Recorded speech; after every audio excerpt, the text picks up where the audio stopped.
Welcome, Kornblum students.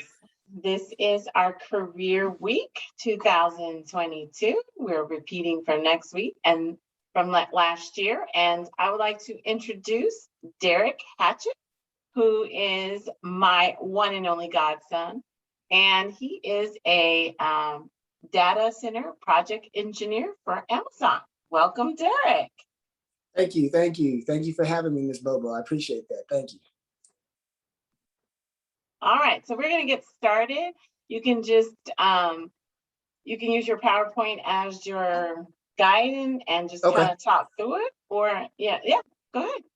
Okay, yeah, and if there's anything like, if you have any questions as we kind of go along, we could set it up as an open conversation. You don't have to wait till the end or anything. So whatever kind of pops up, we can kind of keep it an open convo. Is that okay? Sounds good. Thank you. Okay. All right, perfect. Thank you for having me today. Hello, fellow fifth graders. I hope everything's going well with you all. I hope your minds are still eager to learn. I know summer's around the corner, so I hope that you guys are still focused on your studies and, trying to prepare yourselves for the sixth grade and getting ready for the next upcoming years that'll be high school. So let's keep those minds ready and let's make sure that you're staying focused, okay? But it's very nice to meet you all. And as Ms. Bobo said, my name is Derek Hatchett. I'm her godson. Currently 33 years old. I'm originally from Los Angeles, California. That's where I was born. So I moved around a lot as a child. My father was in the military, so that was one of the main reasons why we moved. Majority of the times he was in the Air Force.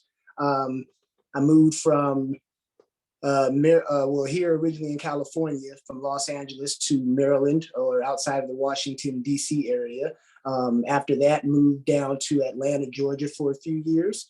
After that point, actually moved back to Maryland, and then I attended college in Charlotte, North Carolina. So being in those different, sceneries and environments, it helped me to adapt in different ways, especially learning, new people and finding new places to actually, hang out with people and find things to do in those new areas that we were being acclimated to. So that actually helped me a lot, with my development as becoming a young adult, because I never really had too many set roots in one place. So I always had to learn on the go and kind of be quick on my mind, with finding new things to do and finding new places and avenues to find either my talents or, things that I was interested in, and like-minded people of myself who also were looking to advance themselves and, just better their lives as well. Thank you. That is so important, because our fifth graders are moving on to middle school, and that will be a totally different environment for them. And they've spent the last from kinder to fifth with us. So that is great strategies to give to them to help them to adapt to their new environment. Yes, you're very right. And actually, just to put a little more context into that. So as you know, when I moved from California, I was about maybe 8 years old. So I was about the second grade going into the third.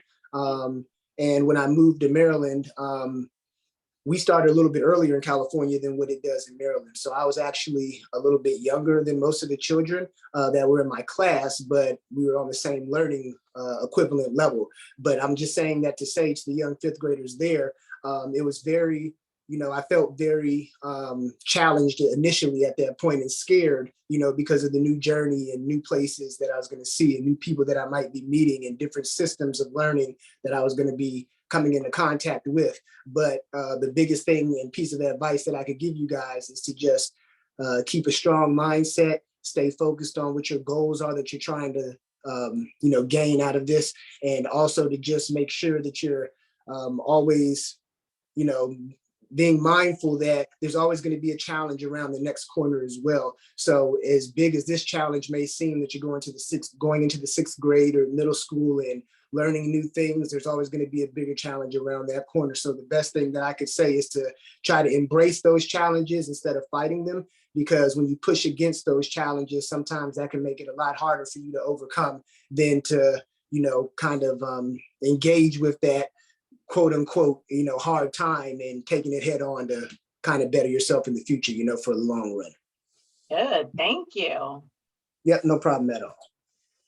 Okay, so that kind of leads into the next step. So as I was saying, My father initially was in the military, in the Air Force, and the Air Force mainly works with, IT-based things. They kind of program some of the different airplanes and things that fly, that the president may use or that we use to protect the country. They help to program a lot of the different tanks and other, military equipment that we use when we go to war and things like that help protect us. And they also just make sure that a lot of the files that we have are securely protected and things of that sort as well. So, we don't want information of America's getting out to other, bad people or countries that could end up putting us in a vulnerable position and, have another incident, unfortunately, like a 9/11 or something else that, could happen out of something like that. So things that they do in those sort of, in the Department of the Air Force is kind of just making sure that things are secure within our infrastructure on the military side. So my early thoughts of first getting into IT were, or being interested in IT was seeing my father and what he was doing, originally at that time. And I'll kind of dive into that as we get into it a little more. But I just wanted to kind of give you guys a sense of what IT or information technology actually is. So we'll kind of go through the slide here, but the actual definition of information technology is the study or the use of systems, especially computers and telecommunications, for storing, retrieving, and sending information. So in other words, like I said, a lot of times when it comes to telecommunication, that's just another word for communicating across the web or through a messenger or something of that sort, or a video conference like we're doing right now on Zoom. That technology originally came from, devices and things that were originally used in the military and the government that were later on rolled out to public platforms to be things like this, so we could meet, from California here where I am in Maryland now and things like that. So everything, IT works into a daily basis. Everything that we use day to day now is somewhat connected or intertwined with IT. So IT is something that'll always be here from the time it started up, up until probably the year 3000. It'll always, be something that is going to be around us on a day-to-day basis. So we're a STEM school, so that's a great thing for us. And so most of the students will kind of go into Bud Carson, which is also a STEM school. So we know a lot about some of the technology, and we're excited about that.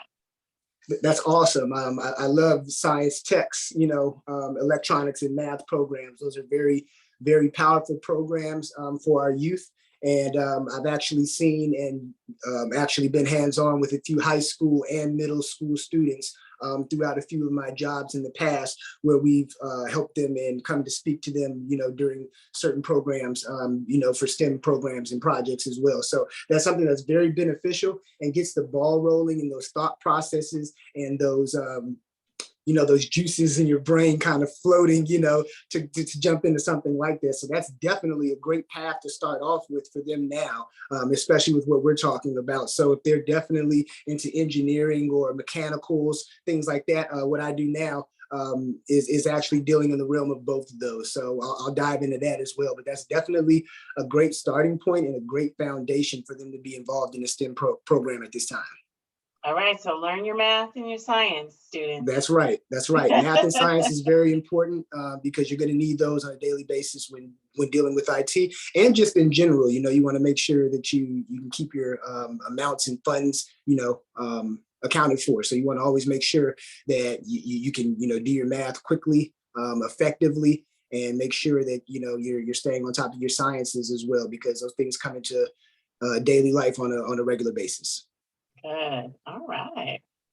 All right. So on to our next bullet, technology, the processes, ideas, and methods, along with scientific applications that humans use to create products, services, and to lead society forward, such as apps, games, GPS, Fortnite, Roblox, things like that. A lot of the games that the kids play now, those all come from initial thoughts of someone's mind and then translate it into an IT type of platform, so there's going to be some coding involved there. So if anyone likes to do things with things like SQL or databases or C+ or Java or anything like that, I don't know if you guys are privy to that right at the moment, but those are different coding languages and platforms that people use to make games and things like that. So you're always, whenever you're programming any of your, IT development type of processes, you're always going to need those platforms, and you're going to need a code for those apps or those things to even be able to work. So you're going to have to know how to talk to it and give it command prompts and say certain things and, let it know what it is that you like to do. So that's where all of those things, come into point. So technology is also used in all aspects of our culture, from engineering, learning, manufacturing, to communications, transportation, and medicine. So let me just give you one example of each of those things. So IT engineering, like we stated earlier, the engineering ability on the systems design end to be able to create a platform for us to be able to talk, over the web right now. Learning and manufacturing, to communications. Someone had the idea one day when factories were, up and running and we were going through the steel age and things like that. At some point, instead of having a full assembly line full of humans, someone had the thought to say, one day, how about we speed this up and we can possibly program robots to move some of these parts a little bit quicker so that we can, deliver our goods or whatever our products are a lot quicker to our, customers. So eventually, over the years, you're starting to see factories and other things like that are fully operated and run 100% by machines, or if not 100%, they're working hand in hand with humans so that, process can run a lot quicker. Transportation, things like on a police vehicle, the computer that the policeman may use to respond to a call, to get there quickly and safely, or what the firefighters may use, or GPS in their computers to get to a fire safely, to make sure that they can get there to save whoever's on site. Medicine, what the doctor uses to track, like I said, databasing before. So you use databases in medicine to make sure your medical history is tracked properly. You don't want to go to the hospital and be allergic to a certain type of medicine and a doctor doesn't know, and they give you that medicine and you have a very bad medical condition that can injure you or possibly even cause death. So IT comes into day-to-day aspects on a regular basis. A lot of times people don't recognize or know that, but it happens every day. And like I said, this is something that, always will give you a sort of job security when you think in that sense. So there's always going to be someone needed to fix something that goes wrong with IT, because a lot of times things they break or they need to be updated. There needs to be a new version software or something like that that needs to be reprogrammed or updated. There's always going to be new glitches that happen. So there's always going to be work for new elements to come out. Great. Awesome. All right. So why I chose IT, we kind of spoke about that initially. I'll skip over that one. My father was in the Air Force, in IT. And what he did was he specialized in crypto. And that's not the crypto that a lot of people, the kids may think of now from what they're hearing with cryptocurrency and things like that. It's a lot different. But basically, on a quick level, crypto just basically means concealed or secret. And that kind of, goes back to what I was describing before. He basically worked with making sure that US files and things like that were securely organized and in a certain area to where other people or, people, that we didn't want seeing our information weren't able to have access to that type of stuff. So basically crypto is setting a password, a long password, elongated password that has letters, numbers, signs, and different things like that, that makes it basically a lot harder for someone to hack into that system or those files to see. So when my father used to come home at certain times and we'd have conversations about things during the day that he was working on and things like that, he would kind of touch into that and on a high level, and let me know that he was protecting, basically the security of the country and certain things like that. And that kind of piqued my interest at the time. He also let me know, as I kind of touched on previously, that this is something that's always going to be ongoing and you'll always have a lucrative career in, being that there's always going to be a need for IT. And at the time I was growing up, it was probably the early 2000s. So, as you and I know, the internet wasn't close to as big as what it is now. And look, just in 10 or 20 years, how much it has grown, right? So it just goes to show and prove how with time technology will always change and evolve, and how it always will be connected to us on a day-to-day basis, kind of like I touched on before as well. Perfect.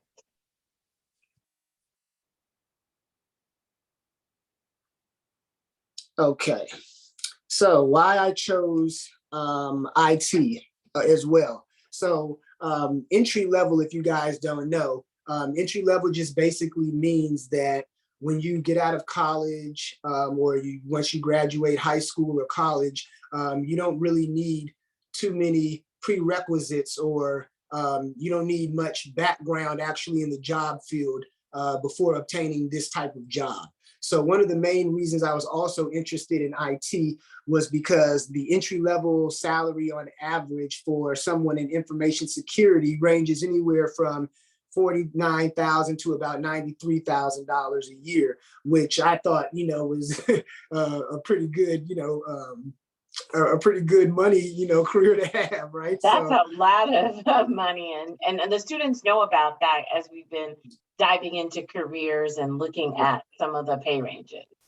Right, and that's great. So I know for me, a lot of people, money's a good incentive, right? So even if right now you're not, fully into the IT field or maybe math or science at the moment, everyone likes money. So you'll always make some good money working in IT. So that's good. Another thing, like I said, is job security. Like I said, continued efforts to fix glitches that may come out, or to update systems that are already out to make them better for the future. There's always going to be work here. Help desking for people who need help with their computers at schools, at work, whatever the case might be, so there's always something to do within IT. There's so many different fields, and we'll kind of touch that as well in a few slides, but there's so many different type of levels that you can touch when it comes to IT. So don't think that just because you're in this field or realm that there's only one thing that you can stick to. There's a lot of varieties and options that you have open, to your discretion. So we already touched on entry level work. There's also a lot of upward mobility.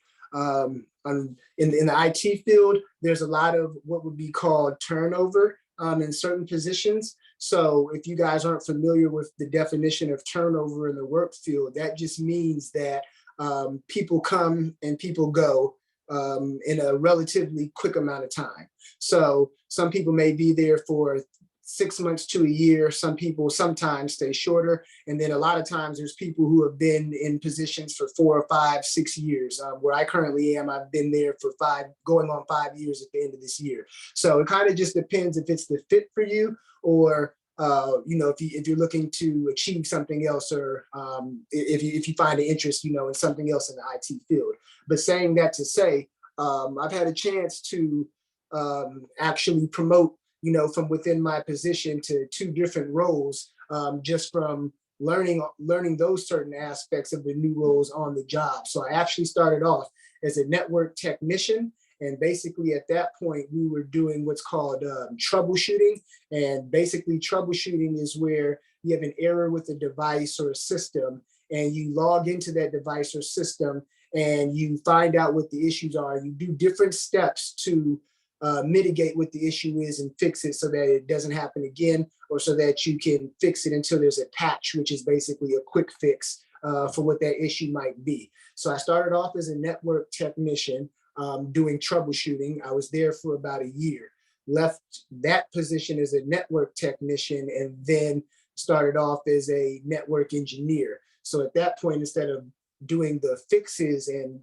fixing physical equipment, we were more so doing the design base of things on the back end of the side. So at that point, we were helping with coding and designing actual infrastructures and systems, and having those different devices be able to communicate and talk with each other at that point. So basically at that point, we were outside of the break fix and we were into the communication side of the house on that end of networking to make sure that different devices were compatible to speak to each other to make sure communication was crossed. And basically what we did there was set different IP addresses, which is basically like your name, Miss Bobo, my name, Mr. Hatchett. That's an IP address for each computer. It's like its name. So basically it connects those two computers together to allow them to be able to communicate and send back and forth messages and information that needs to be sent back. At that point, I was there doing that role as a network engineer for about a year, and then transferred into the role and got some upward mobility after I was able to go for another interview and pass that interview for a new position, which I'm currently doing now, which is the data center project engineer. And basically that's an IT way of basically saying project manager. So basically what I do now is project manage for AWS.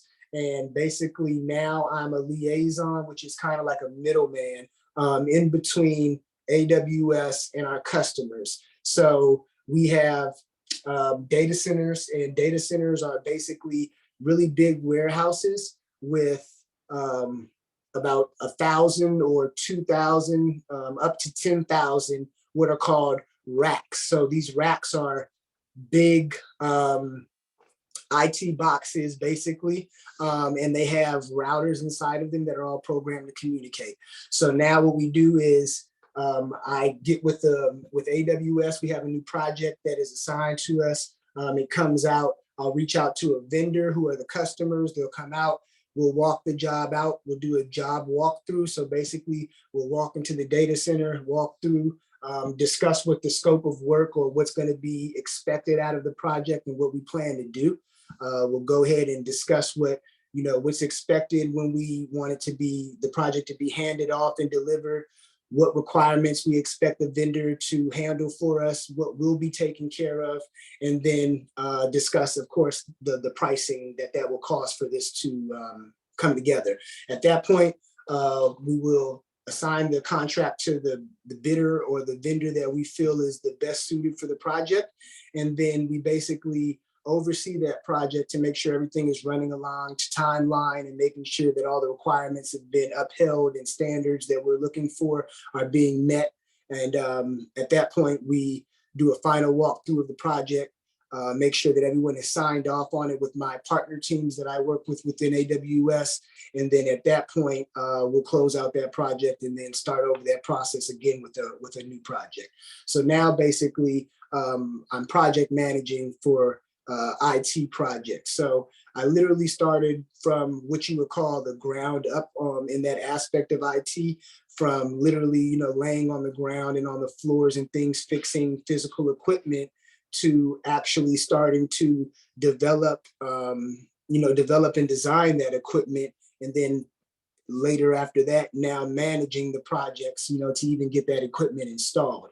So I'm saying all that to say that there's a lot of stepping stones you can make as long as you stay hungry, stay focused, and stay eager to learn more. There's always, another avenue for you within this field to better your skills, better your skill sets, and, make yourself valuable to yourself and to the company. All the things that I've been able to accomplish and do, I've been able to update my resume with to just, better show what's been accomplished throughout the years. And at the same time that, I've been able to better myself with the knowledge that I've been able to gain throughout this time. So it doesn't only make me look good on paper, it makes me better as a person with the things that I've been able to learn in my role and my job, to help me better do my job on a day-to-day basis. That's great. That's awesome. You've been able to move through various positions within the company in a short period of time through your expertise. Right. That's really great. Excellent. Yes, thank you. And right, that's come just through continued learning and just wanting, that betterment. So to you guys, don't stop, when you get a job or when you get the position that you want, initially, because you can always strive to do more. And there's always something on the horizon for you to do as well. Good. All right. Okay, so just kind of diving into my college life a little bit. I went to Johnson C. Smith University. That was in Charlotte, North Carolina. It's an HBCU, which is a historically Black college and/or university. Was on the dean's list for the 4 years I was there. Was able to complete a 5-year engineering program in 4 years, and graduated cum laude with a GPA between 3.5 and 3.7. So the reason I chose Johnson C. Smith University was because I did always want to attend a historically Black college and university to get a feel of, a feel of self, more of a feel of self, and, be around people who were more so like myself. I'm saying that because a lot of times, there's a lot of universities that people may look into going to, main universities that are Division I universities, things like that are, more known, but you might be treated more so like a number, than a person because they're so big. So what I always heard when I was younger was that HBCUs were smaller and you got a lot more time and effort, and care placed into your education than you might get at a bigger school. So that was something that always stuck with me. So eventually when I had the opportunity to graduate high school and start touring and looking at different schools that I was interested in for college, Johnson C. Smith was one of the main ones that jumped out to me because they had the top IT program for HBCUs at the time. So being Good. that, yeah, right. So being that was my passion, and my thought process coming into that time realm, I was like, well, I feel like this might, be the best fit for me. And it was probably about 4 or 5 hours away from where I was living at the time. So I was still able to possibly drive back, home on weekends if need be or something like that. So it wasn't too far from home and it had, my interest there at heart. So it was an IT based school with a very good program at the time. And that's basically what sparked my main interest, in going there. And also, like I said, wanting to be around like-minded people and people who look like me as well. Good. Excellent. We just finished our college project. So you are touching on so many things that I talked about, like in finding a college. They did college projects all around the US. And so some of them did historically Black colleges, and then some of them did the larger colleges. So this really helps them to focus on, why you choose a college. So thank you for sharing that with us. Yeah, no problem at all. Another thing too, college can be, a time when, as a young adult, I saw a lot of, my peers that came into college with me as a freshman, but, didn't graduate with me as a senior. So I just want to put that, small tidbit in there to you guys that when you get to college, there will be a lot of distractions that can, take you off of the path of what you're trying to achieve, which is your college degree. And I just want to, tell you guys and reiterate that you need to remain focused while you're in school and remember the goal that's at hand, which is graduating and obtaining a degree in whatever field is that you, feel that you want to go after. But please don't get sidetracked when you get to college. Please don't let, the partying or hanging out or things like that, or, the social life take over, your academics, because when those 4 years pass, or when the time goes and you're trying to jump into the real world, you'll want to have that piece of paper with you, to better yourself later on. And nowadays it seems like you're going to need that going forward. When I was growing up, you didn't always need a degree. But it's seeming to be a lot more prevalent now that you're needing the degree. So just keep that in mind, guys, to stay focused and keep your academics up even when you get to college, because there's still life that you have to live after and getting a job and things like that. So that all plays a part. Excellent advice. Thank you. Yes, ma'am. I was able to earn my bachelor's degree in information systems engineering. So basically, that's just structured requirement analysis functional modeling, prototyping, software engineering, testing, documentation, and maintenance.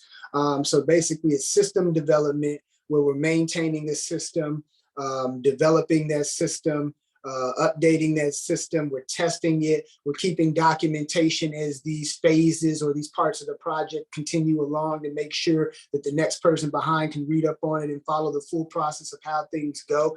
And it's basically just organizing a system together to work, putting different components of a system together to intertwine and work together to form one system is basically what my major was the study of, putting different components into one system to make them, correlate and actually communicate together to make a functional system out of Yeah, wow. So much technical information.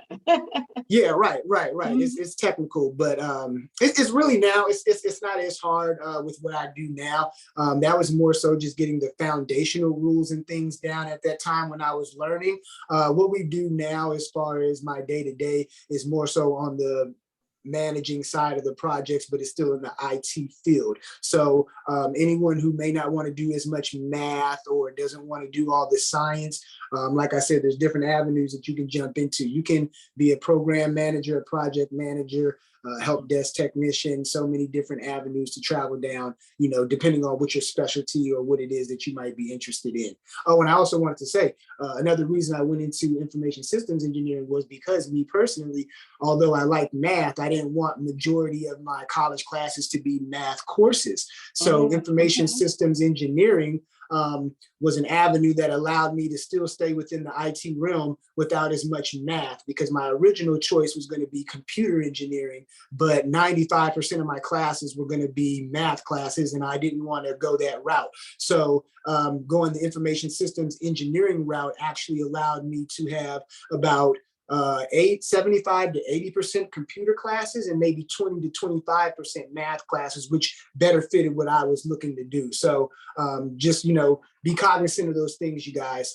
Just, look out for the different avenues because there's a lot of these IT fields and studies that you can, dive into that may have more math or more computer classes or more engineering and mechanical classes. It just kind of depends on what your, exact field of study is going to be or what you're interested in specifically within engineering. Good. Excellent. Those are such great advice, such great strategies. Awesome. Okay. All right. So entering the work field, guys, real life. So this is where I am now, as I kind of said, AWS. I'm a data center project engineer. We create long and short-term plans, including setting targets for milestones and adhering to deadlines. I delegate tasks at times on the projects to partner teams and other employees.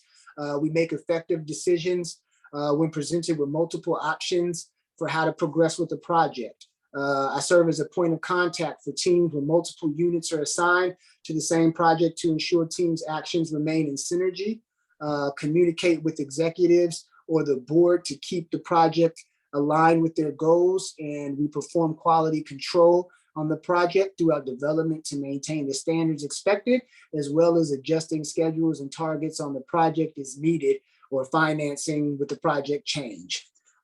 So basically, we run projects, like I was saying, from the beginning to the end. So we partner in between our team, AWS, and the external teams, whichever vendors, those might be electrical vendors, mechanical vendors, and depending on the scope of that project, we delegate that project out. We hold meetings, weekly meetings with multiple teams, maybe 5 to 6 to 8 different teams. It might be 20 people on one phone call. And basically we have these weekly meetings to make sure that everything is going along schedule. We're meeting milestones, project deadlines, dates, deliverables, and things of that sort, and making sure that everyone on different partner teams is on the same page as far as communication, because a lot of times in my field now with project management, when working with different teams and points of contacts, communication can get skewed at times, and sometimes deliverables may not be met. So you always want to make sure that you're keeping that open line of communication open between myself as a program manager and those vendors that we're working with, as well as our stakeholders who are the customers that we're delivering the project or that content to. Awesome. Oh, wow.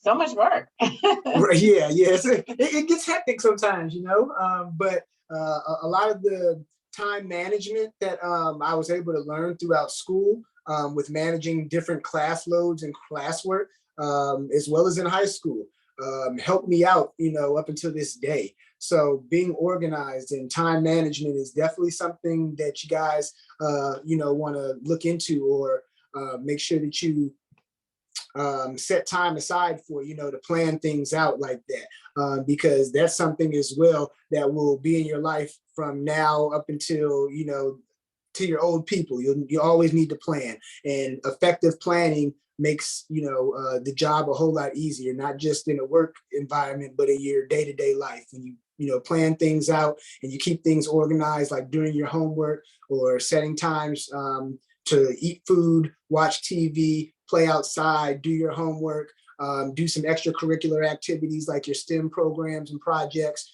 sports or other things like that. Making yourself a schedule or, time managing will help you manage those things effectively, so you don't get overwhelmed at certain times, or, bogged down by all the tasks that you may have to complete maybe in a week or things like that. So let's just say in a 7-day week, if you have 21 things to do, if we do a quick little bit of math, 21 divided by 7 gives us 3. Let's see if possibly you could put 3 tasks a day and break it down in your schedule to do 3 tasks a day. So by the end of the week, you've done all 21 things, instead of having to do 21 tasks in 1 or 2 days and feel like you're overwhelmed or tired or anything like that. So it's all about effective planning, time management, and just scoping things out to make sure that, your time is as effective and meaningful for you. Good. Oh, wow. They so need that. Thank you so much for that. All right, that's great. So just a few customers that we have, for AWS, these projects that we deliver, like I said, in a data center, basically the racks that are built out that have these routers and other mechanisms and devices in them, basically route traffic through Amazon to deliver to the customer, whether that be someone on Netflix who's trying to watch a movie, whether that be a customer whose data that we're holding for them, because we do cloud management, which is basically holding people's information that's in the cloud, and we keep it at our database. So when people say like, hey, the information's in the cloud, well, we are where the cloud is, not just us, there's other companies as well. But in Amazon, let's just say you go to Netflix and you save a few movies, that you want to watch next week. You save to your history or your playlist that you want to watch next week. Well, if there was no cloud, when you came back next week, you would just log into Netflix and you'd be back at the homepage, and you wouldn't have your information saved and stored.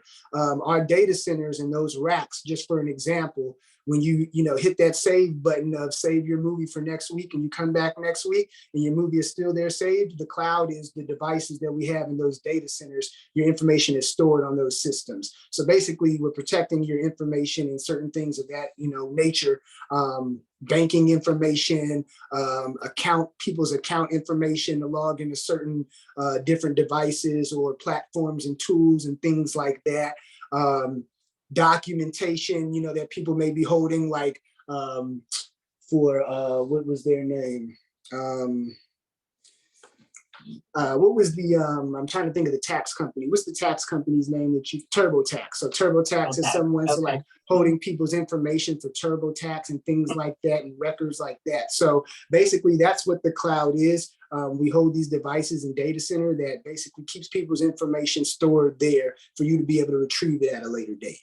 Okay. So some of the customers that we have are Airbnb, BMW, Disney, Expedia, Kellogg, the cereal company, Netflix is mentioned, NFL, NBA, NASA, Nokia, the camera company, Nordstrom, Yelp, who does food reviews, and Zillow, the housing market app, just to name a few. So like I was saying, a lot of these places, you may save a search when you're looking at certain things. When you're going shopping on Nordstrom or a place like that, you may have a cart that you're coming back to when you put your items in.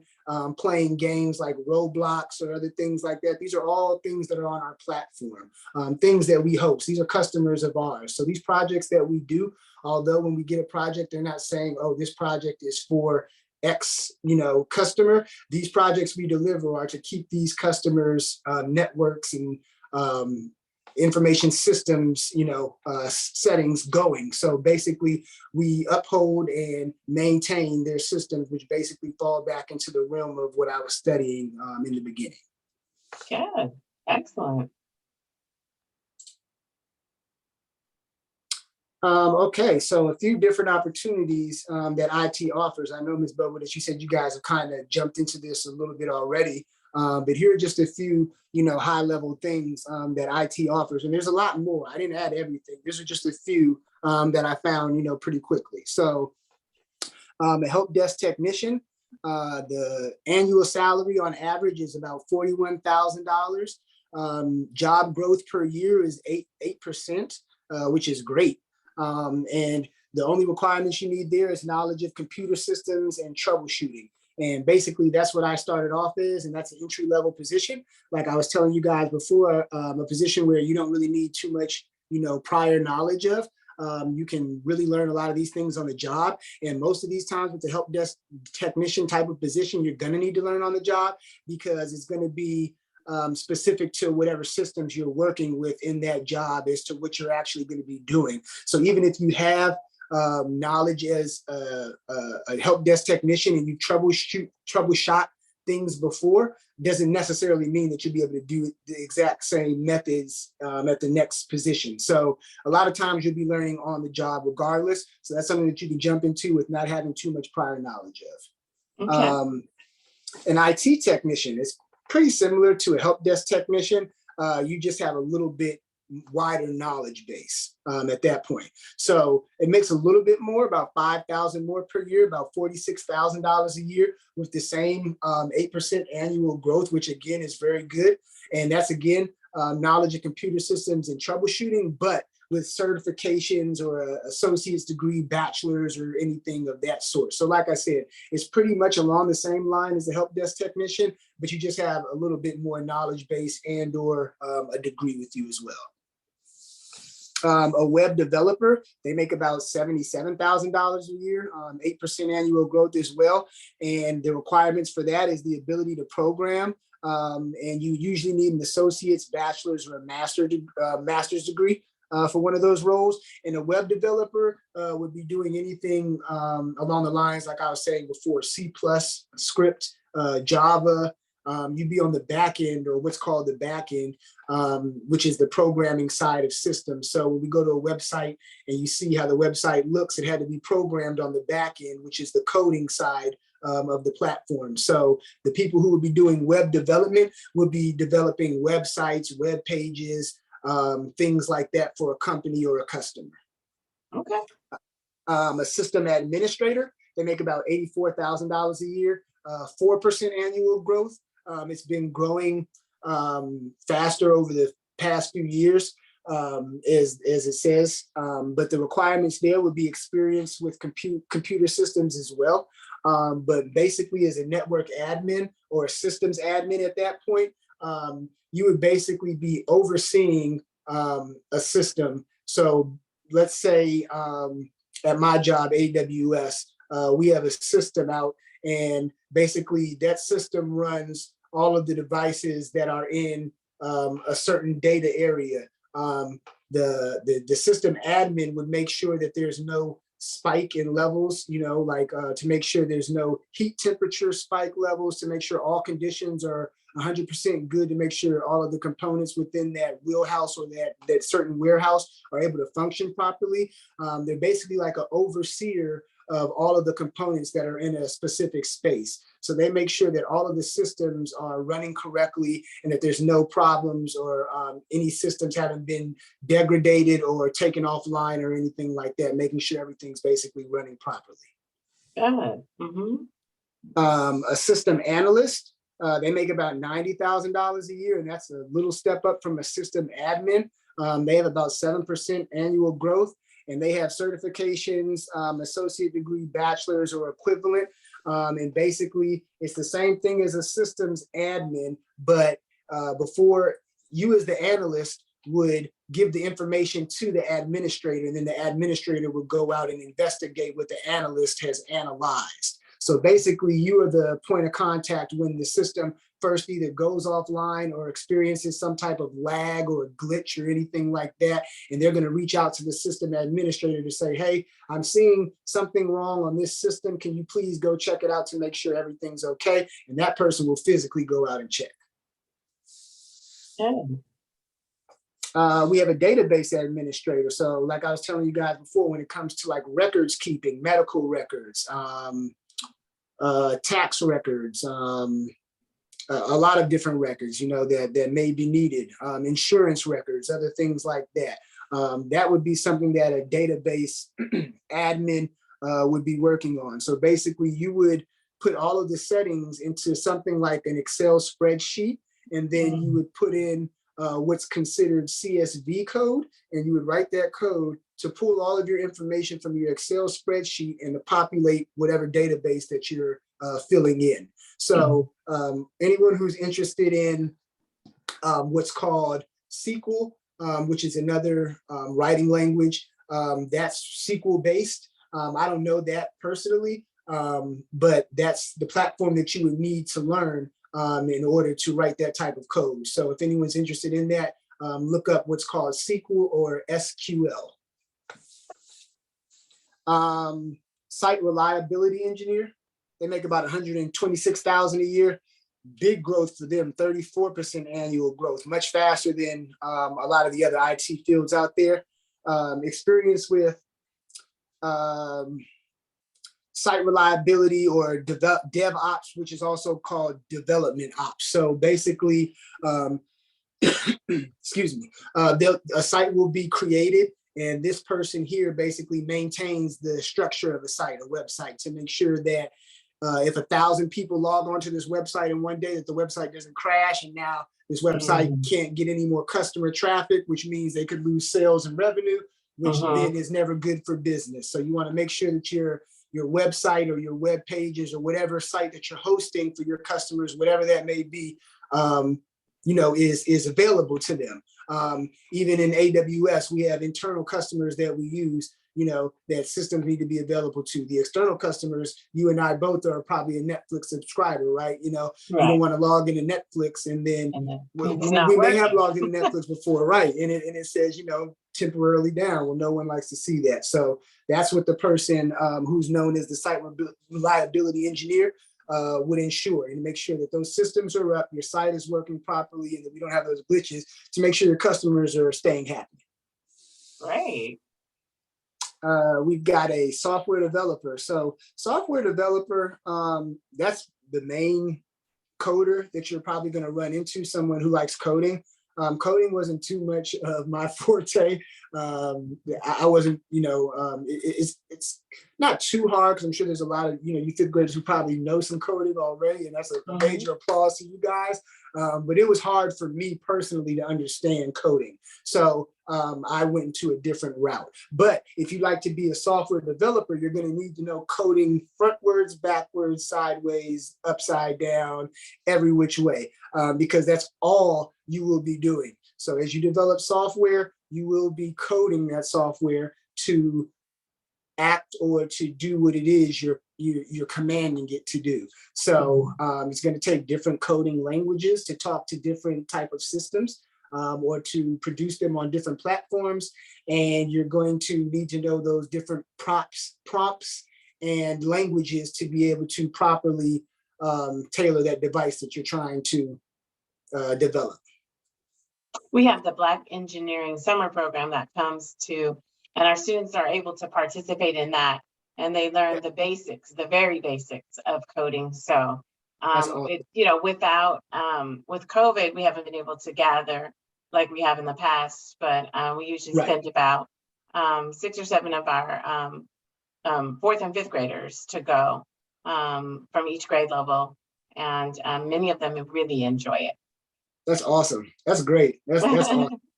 I don't know if you guys are familiar though, but for the kids that are, interested in the engineering and mechanical sort of things, there's a tool out there. It's called a Raspberry Pi, and the Pi is spelled Pi. But it's basically a small computer. It's about this big, and if I remember correctly, the last time I checked on Amazon, don't quote me exactly on the price, but I think it was somewhere between $20 and $30 at most, I believe. But I was saying that to say this is a small computer that can be used to develop and create almost anything you like. You can turn your house lights on and off with it. You can program anything. Open your garage door. You can do anything. You can lock your door if you had a mechanical lock on your door. You can do a lot of different things with it. But that's a nice tool that maybe can be introduced to them, that they can use, during some of their studies or programming lessons that they're getting, and maybe, look into those or study up on those and how to start programming those and working with those as well. I actually just purchased my first one probably about 2 months ago. I haven't gotten to do anything with it yet, but I want to play around with it. But they just kind of, rung my bell that might be something, for them to kind of get hands-on with it. They can play around with as well. Oh, that sounds great. Okay. Awesome. Okay, so our last two here, we have information security analysts. These are the big bucks here, guys. They're making over 100,000, depending where you are, 31% annual growth. And basically what they're doing is they're vetting, or vetting just basically means they're confirming or validating a system. So information security analysts, they're going to make sure that they're going to do what's called ethical hacking and things of that sort. So they're going to try to get into a system that's been developed, and they're going to try to throw every type of hack into it to see if that system is actually really protected or not. And then they'll come back to the developer of that system, who would be your system developer or software developer that we talked about previously. They'll go to the software developer and say, hey, we threw these types, of intrusive type of communications to your system, and this is how it responded. It failed in these aspects. So we need you to fix these gaps. And then after you fix them, let us know. And then we'll come back and do a retest and see if those gaps have been closed and fixed or not. So basically they do what's called injection. They do false injections of what it would be like if a hacker was to hit someone's system or software and sees if that software is available to fight it, or stand up against those hacks or those unethical pushes. So they're basically testers of security systems within a certain system or development that's been pushed out. Okay. And then lastly here we have a cloud engineer. So they make about $110,000 a year, 27% annual growth.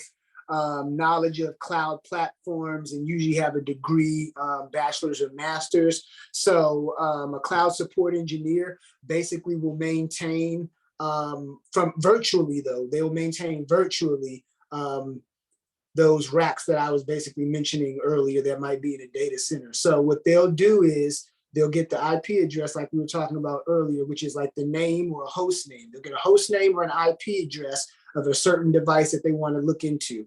They'll find that device, they'll ping it, or basically a phone call via the internet. They'll ping it, where one IP address pings the other IP address. Now they're in contact with one another. He'll put in whatever coding that it is that he needs to put in for that system, and then he'll go ahead and he'll make sure that all the files are being upheld, or he'll pull those files and send them to where they need to go, or he'll pull the analytics and the data that he needs from those certain files. But 99% of the time, he's doing these things remotely, which is why he's a cloud engineer. He's able to work remotely through the cloud, basically by pinging or calling an IP address to another IP address. So anyone who may not want to go to work physically every day, You might be able to still do your job 100% and do it from the comfort of your home or from another office somewhere and still be able to do your job. So that's another, good thing from time to time. Not having to go in is a good thing sometimes. Yeah. Right, right. Yeah. So that's something that kind of a brownie point, there that you can look forward to. You don't always have to go in every day, but you can still do your job and be effective at work and still contribute to the day-to-day effectiveness of what your job does. So that's always a good thing. Good. Well, you've given us so many different jobs within your degree, and that is really helpful for the students so they understand that one degree does not, stick you in one job, because I think sometimes that gets translated that way, so that there's many jobs for that one degree. 100% right there. This does not lock you in. Your degree does not lock you into one role. There's so many different avenues and aspects that you can explore. And there's always a door open within IT. Even if, like I said, I've been a network technician to a network engineer to now a data center project engineer. There's always a door ready to be opened as long as you're willing to learn the new information that you might need to know for that role. There's always something new to learn. And honestly, if you guys are looking into the IT or engineering type of opportunities as you're still getting older, those, as long as you have that initial background once you go to school, and you study whatever your field is going to be, a lot of times when you learn and get into this job field, your job, what you learned in college may not be exactly what the job title is anyway. So Right. As long as you have your foundational root set and you understand the basics and the foundations of what your study is or your science is that you're studying, you will be able to implement that and use that in your job. So you may not, like I said, a lot of the things that you'll learn will be on the job training as well. So when you mix that in from what you've learned foundationally and fundamentally in the books, and then put that in the mix with your on the job training or day-to-day work, the job will mold together and fit perfectly like a puzzle piece. So as long as you have your foundation straight from high school and college, and you make sure you maintain your information and knowledge base, that will give you the entry-level knowledge that you need to put your foot in the door to get started. Excellent. Great job. All right. Let me see. I thought I had one more slide. Let me make sure. No. Okay. Yep. All right, Ms. Bovo. So that's what I have there. Do we have any questions or any more open convo to have? No, you've given us a detailed account of your job, where you work, your path from your initial interest, which is something else that I've had our fifth graders take, is an interest inventory test. So I'm really excited that they know a little bit about what skills they possess at this time in their life, and then moving forward through the path that you've laid out for us to your current position with Amazon. We thank you so much for taking time to be with us today and share your experiences, your career path. And I am so proud of you. I am proud that you are my one and only godson. Thank you so much, and for your success and everything else. So we look forward to seeing you again at our next career day. Thank you again, and have a nice day.